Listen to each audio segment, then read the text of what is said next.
बिस्मिल्लाहिर्रहमानिर्रहीम। अस्सलामु अलैकुम वरहमतुल्लाहि वबरकातुहू।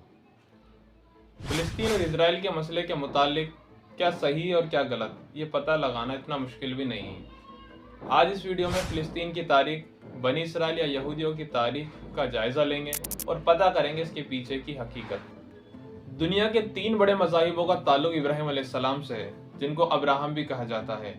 यहूदियत, ईसाईयत और इस्लाम, तीनों धर्मों के मुक़द्दस मकामात फ़िलिस्तीन में मौजूद हैं। इस वीडियो में मैं आपको यहूदियों की तारीख के बारे में बताऊंगा। यहूदियों को बनी इसराइल भी कहते हैं और साथ साथ में इस्लाम की कुछ तारीखी झलकियों को उजागर करता हुआ भी चलूँगा। यहाँ पर आपको एक बात जानना ज़रूरी है कि अभी हमारा सन 2023 चल रहा है, यह ईसवी सन है। इसका मतलब कि ईसा अलैहिस्सलाम के 2023 साल बाद, और ऐसा ही सन ईसा अलैहिस्सलाम के पहले भी चलता है, जिसको ईसा पूर्व या उर्दू में क़ब्ल मसीह कहते हैं। मिसाल के तौर पर अगर 1 साल ईसा पूर्व या 200 साल ईसा पूर्व कहें तो इसका मतलब होगा 1 साल ईसा अलैहिस्सलाम से पहले या 200 साल ईसा अलैहिस्सलाम से पहले। इसी तरह हम तारीख की घटनाओं या वाक़यात को दर्शाने या समझाने के लिए इस्तेमाल करते हैं। तारीख के पन्नों को पलटकर जब हम देखते हैं तो हमें इब्राहीम अलैहिस्सलाम के बारे में मिलता है कि वो इराक में उर नामी जगह पर पैदा हुए। उनकी पैदाइश तकरीबन 2200 ईसा पूर्व हुई थी, यानी ईसा अलैहिस्सलाम से 2200 साल पहले। इब्राहीम अलैहिस्सलाम अल्लाह के नबी थे और उन्होंने लोगों को एक खुदा की इबादत के लिए पुकारा। लेकिन जब वो इराक के अंदर अपनी हुज्जत पूरी कर चुके तो मुल्क शाम चले गए, और मुल्क शाम उस जमाने में आज के जॉर्डन, सीरिया, लेबनान और फिलिस्तीन वगैरह को कहते हैं। इब्राहीम अलैहिस्सलाम ने हिब्रून में सुकूनत इख्तियार की, जो यरूशलेम के पास है। उनकी 2 बीवियां थी, हजरत सारा अलैहिस्सलाम और हजरत हाजरा अलैहिस्सलाम। उनको अल्लाह ताला ने 2 औलादें अता करी थी।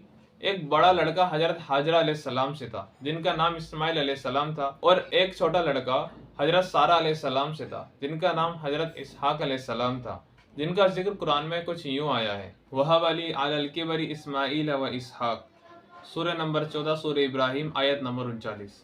और अल्लाह के हुक्म से वो अपने बड़े बेटे इस्माइल अलैहिस्सलाम को और हजरत हाजरा अलैहिस्सलाम को मक्का में वादी गैर ज़ी ज़रा में छोड़ गए, जिसका जिक्र कुरान में कुछ इस तरह है, रब्बना इन्नी अस्कन्तु मिन ज़ुर्रियती बिवादिन गैरि ज़ी ज़रइन इंद बैतिकल मुहर्रम, सूरह इब्राहिम सूरह नंबर 14 आयत नंबर 37।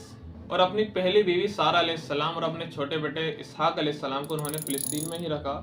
इसहाक अलैहिस्सलाम के एक बेटे हुए जिनका नाम याकूब अलैहिस्सलाम था, वो तकरीबन 2046 ईसा पूर्व हुए थे। याकूब अलैहिस्सलाम का एक नाम इसराइल भी था। याकूब अलैहिस्सलाम के 12 बेटे थे, जिसकी वजह से याकूब अलैहिस्सलाम की सभी औलादों को बनी इसराइल कहा जाने लगा, जिसका जिक्र कुरान में भी जगह जगह आया है, या बनी इसराइल। याकूब अलैहिस्सलाम के सबसे छोटे बेटे का नाम बिन्यामीन था, और उनसे बड़े बेटे का नाम हजरत यूसुफ अलैहिस्सलाम था, और उनके एक बेटे का नाम यहूदा भी था, जिसके नाम पर ही आगे चलकर इस कौम का नाम यहूदी पड़ा। और याकूब अलैहिस्सलाम के इसराइल नाम से ही आगे चलकर इजराइल नाम पड़ा।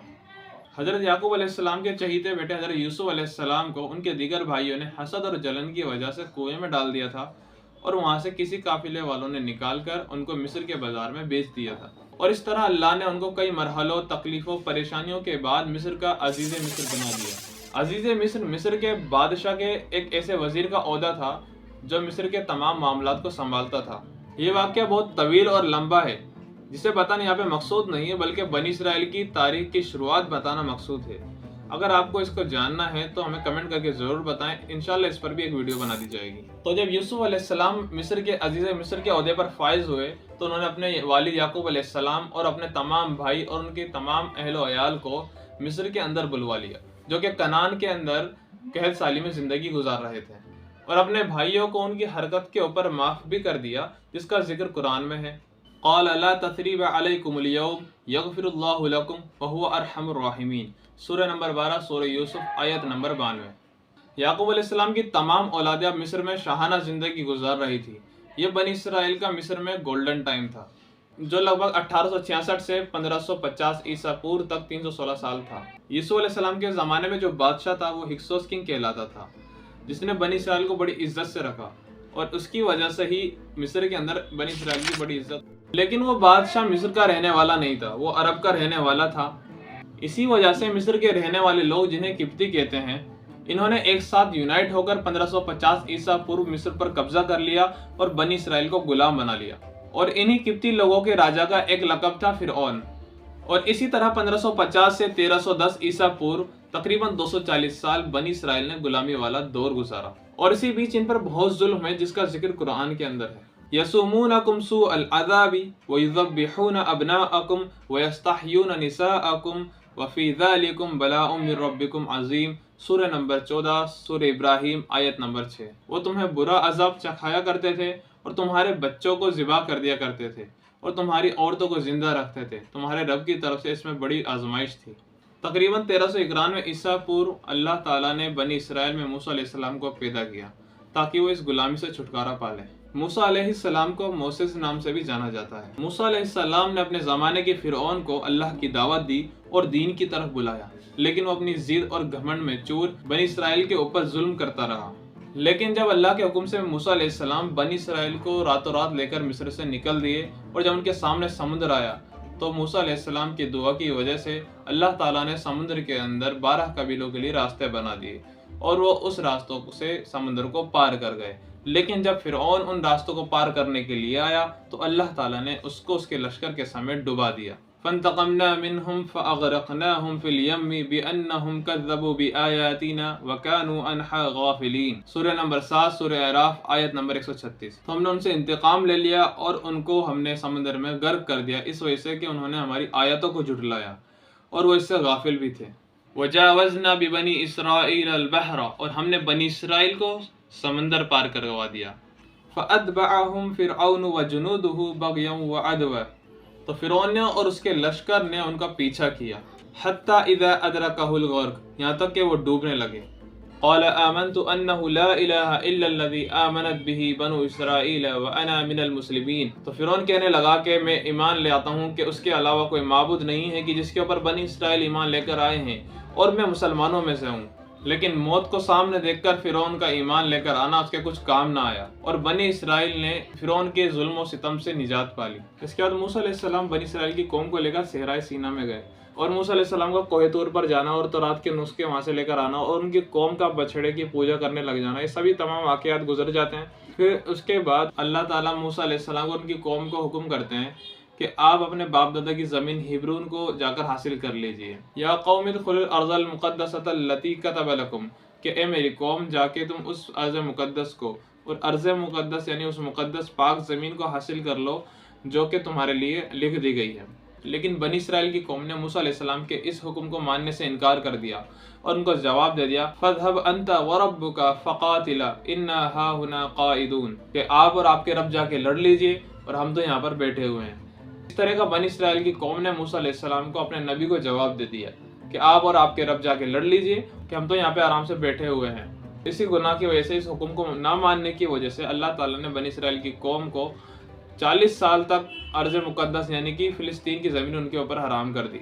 लेकिन वो कितनी भी जाने की कोशिश करते अर्ज़ मुक़द्दस तक, फ़िलिस्तीन की ज़मीन तक, लेकिन वो जा नहीं पाते क्योंकि अल्लाह ताला उनको भुला देते और वो वहीं पर ही भटकते रह जाते, यानी कि सहराए सीना के अंदर, वादी ती के अंदर भटकते रहे। 40 साल तक उनका ये भटकना चलता रहा। इन 40 साल के बाद यूशा बिन नून के नेतृत्व के अंदर उन्होंने अरीहा यानी कि यरीको को फतेह कर लिया और वहाँ पर एक मरकजी हुकूमत ना कायम करके बल्कि अपनी अलहदा हुकूमतें कायम कर ली 12 कबीलों ने। 12 कबीले आपस के अंदर लड़ते रहते, झगड़ते रहते और कई मरतबा ऐसा होता कि बाहर की मुशरिक कौम भी उन पर हमला कर दिया करती और वो संभल नहीं पाते। लेकिन एक मरतबा उन मुशरिक कौमों ने उनको मारकर बाहर निकाल दिया।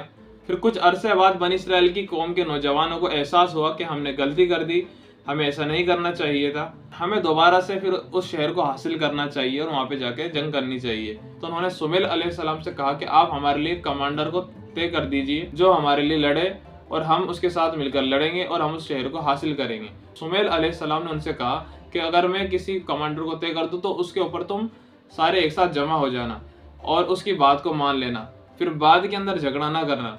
इस बात को उन्होंने मान लिया। तो सुमेल अलैहिस्सलाम ने हजरत तालूत अलैहिस्सलाम को मुकर्रर कर दिया। तालूत अलैहिस्सलाम बनी इसराइल को लेकर जब लड़े तो सामने मुशरिक कौम के अंदर एक जालूत नाम का बहुत ज्यादा ताकतवर इंसान था। दाऊद अलैहिस्सलाम ने उसको आसानी से ही कत्ल कर दिया।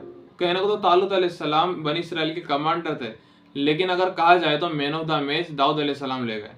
तालूत अलैहिस्सलाम ने दाऊद अलैहिस्सलाम के इस बात से खुश होकर उन्होंने अपनी बेटी से उनकी शादी करवा दी। फिर आगे चल के अल्लाह ताला ने दाऊद अलैहिस्सलाम को नबी बनाया اور انہوں نے اپنی قوم کا نیترتو کیا اور ان کو سنبھالا۔ داؤد علیہ السلام کے ایک بیٹے ہوئے حضرت سلیمان علیہ السلام، اور سلیمان علیہ السلام کے زمانے میں سلیمان علیہ السلام نے بنی اسرائیل کے لیے ایک معبد کو بنوایا، ایک عبادت خانے کو بنوایا، ہیکل سلیمانی، جس کے اندر بنی اسرائیل عبادت کیا کرتے تھے۔ لیکن جیسے جیسے وقت بیتتا گیا، سلیمان علیہ السلام کے جانے کے بعد ان کے دو بیٹوں کے اندر ان کی سلطنت بڑھ گئی۔ سلیمان علیہ السلام کی ایک بیٹے کی سلطنت کا نام اسرائیل رکھا گیا اور اس کی راجدھانی کا نام سامرا کہلایا۔ سلیمان علیہ السلام کی اس بیٹے کی سلطنت کا بنی اسرائیل کے زیادہ تر قبیلوں نے ساتھ دیا۔ سلیمان علیہ السلام کے دوسرے بیٹے کی سلطنت یہودا تھی، جس کی راجدھانی یروشلم کہلائی، اور ان کی سلطنت کا ساتھ بنی اسرائیل کے کم قبیلوں نے کیا۔ اسرائیل سلطنت یہودا سلطنت سے زیادہ مضبوط تھی اور اس سے زیادہ طاقتور تھی۔ اور اس کے بعد 1587 قبل مسیح کے اندر عراق کا ایک بادشاہ تھا بخت نصر، اس نے ان کی سلطنت کو تباہ و برباد کر کے اور ہیکل سلیمانی کو گرا دیا، اور ان کے ٹیلنٹڈ جو لوگ تھے اور ان کے اندر جو زیادہ قابلیت والے لوگ تھے ان کو غلام بنا کر اپنے ہی دیش کے اندر یعنی کہ عراق میں لے گیا۔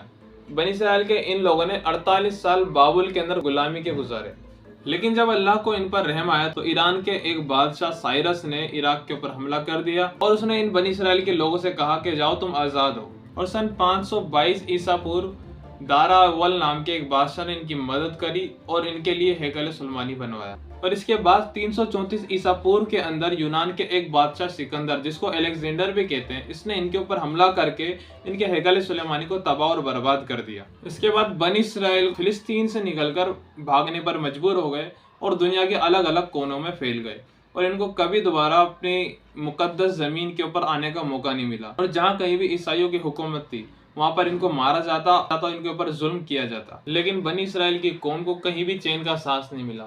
اور دھیرے دھیرے وقت بیتتا چلا گیا، یہاں تک کہ آخری نبی محمد صلی اللہ علیہ وسلم کا زمانہ آ گیا، اور محمد صلی اللہ علیہ وسلم کی پیدائش ہوئی، اور اللہ کے نبی صلی اللہ علیہ وسلم کو 40 سال کی عمر میں جب نبوت ملی، اور اس کے بعد آگے چل کے اللہ کے نبی صلی اللہ علیہ وسلم نے ہجرت کر کے چلے گئے اور مدینہ کے اندر ایک ریاست قائم کر لی اور مدینہ کے اندر اسلام کو پھیلایا، اور اللہ کے نبی صلی اللہ علیہ وسلم نے پورے عرب کے اندر حکومت ایک طرح سے قائم کر لیا۔ اور اللہ کے نبی صلی اللہ علیہ وسلم کی وفات کے بعد جب حضرت ابوبکر صدیق رضی اللہ تعالیٰ عنہ اللہ کے نبی صلی اللہ علیہ وسلم کے پہلے خلیفہ بنے، اور ان کے بعد حضرت عمر رضی اللہ تعالیٰ عنہ کا دور آیا جو کہ اللہ کے نبی صلی اللہ علیہ وسلم کے دوسرے خلیفہ ہوئے۔ حضرت عمر رضی اللہ تعالیٰ عنہ کے زمانے میں صحابہ بیت المقدس کی زمین کو فتح کرنے کے لیے گئے، لیکن وہاں کے پادریوں نے ان سے اعلان کر کے کہہ دیا کہ اگر تم قیامت تک بھی یہاں پر بیٹھے رہو گے تم اس شہر کو فتح نہیں کر سکتے، کیونکہ یہ شہر روم کی حکومت کے اندر تھا۔ اور انہوں نے کہا کہ اس شہر کو صرف ایک ہی درویش فتح کر سکتا ہے، اور ہمیں تم میں سے کوئی وہ درویش دکھائی نہیں دیتا۔ تو صحابہ سمجھ گئے کہ وہ درویش تو مدینہ کے اندر بیٹھا ہے، یعنی کہ حضرت عمر رضی اللہ تعالیٰ عنہ، اور انہوں نے حضرت عمر رضی اللہ تعالیٰ عنہ کو خط بھیجا اور ان کو بلوایا۔ جب حضرت عمر رضی اللہ تعالیٰ عنہ کو خط ملا تو حضرت عمر رضی اللہ تعالیٰ عنہ کو مدینہ کے اندر موجود صحابہ نے جانے سے روکا، لیکن حضرت عمر رضی اللہ تعالیٰ عنہ اپنے ایک غلام اور ایک اونٹ کے ساتھ بیت المقدس کی طرف چل دیے۔ حضرت عمر رضی اللہ تعالیٰ عنہ بیت المقدس کی طرف اپنے غلام کے ساتھ جب جا رہے تھے، انہوں نے اپنے غلام کے ساتھ ایک بات طے کی تھی کہ کچھ دور تم چلو گے اونٹ کے اوپر بیٹھ کر اور کچھ دور میں چلوں گا، یہاں تک کہ جب وہ آخری پڑاؤ آیا تو وہ باری تھی ان کے غلام کی۔ ان کے غلام نے ان سے کہا بھی کہ آپ بادشاہ ہیں، آپ سواری پر بیٹھے رہیں، زیادہ بہتر ہوگا، لیکن انہوں نے اس بات سے انکار کر دیا اور انہوں نے کہا کہ یہ تمہاری باری تو تم ہی بیٹھو گے۔ جب بیت المقدس کے لوگوں نے حضرت عمر رضی اللہ تعالیٰ عنہ کو ایسے دیکھا کہ بادشاہ پیدل چلا آ رہا ہے اور اس کا غلام سواری کے اوپر بیٹھا ہے اور بادشاہ کے کپڑوں کے اندر پیبند لگے ہوئے، تو انہوں نے اپنی کتابوں میں لکھی ہوئی نشانیوں کو دیکھ کر حضرت عمر رضی اللہ تعالیٰ عنہ کو پہچان لیا اور ان کے ہاتھوں کے اندر بیت المقدس کی چابی دے دی۔ لیکن ان عیسائی پادریوں نے حضرت عمر رضی اللہ تعالیٰ عنہ کے سامنے یہ ایک شرط رکھی کہ آپ یہودیوں کو یہاں پر بسنے نہیں دیں گے۔ حضرت عمر رضی اللہ تعالیٰ نے ان سے اس بات کے اوپر عہد کر لیا کہ ہم یہاں پر یہودیوں کو بسنے نہیں دیں گے، بنی اسرائیل کی قوم ہے جو یہودی ان کو بسنے نہیں دیں گے، لیکن ان کو اس بات کی تو اجازت دیں گے کہ وہ یہاں پر آ کر اپنے مقدس مقامات کو دیکھ سکے، ان کی زیارت کر سکے۔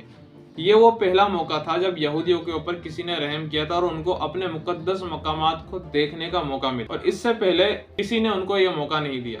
لیکن آج وہی یہودی لوگ مسلمانوں کو اس زمین سے نکال کر اور فلسطین کے معصوم لوگوں کے اوپر حملہ کر کر ان کو پریشان کر رہے ہیں اور ان کے اوپر ظلم کر رہے ہیں، جن مسلمانوں نے ان کو کسی وقت کے اندر اس بات کی اجازت دی کہ وہ اپنے مقدس مقامات کی زیارت کر سکے، اور ان کو اس زمین کے اندر پناہ دی۔ اگر آپ بھی اپنی تاریخ سے واقف ہو جائیں تو آپ اس بات کا اندازہ لگا سکتے ہیں اس زمین کے اوپر یہودیوں کا کتنا حق ہے اور مسلمانوں کا کتنا حق ہے۔ اور آخر میں اللہ تعالیٰ سے دعا ہے کہ اللہ تعالیٰ مجھے اور آپ کو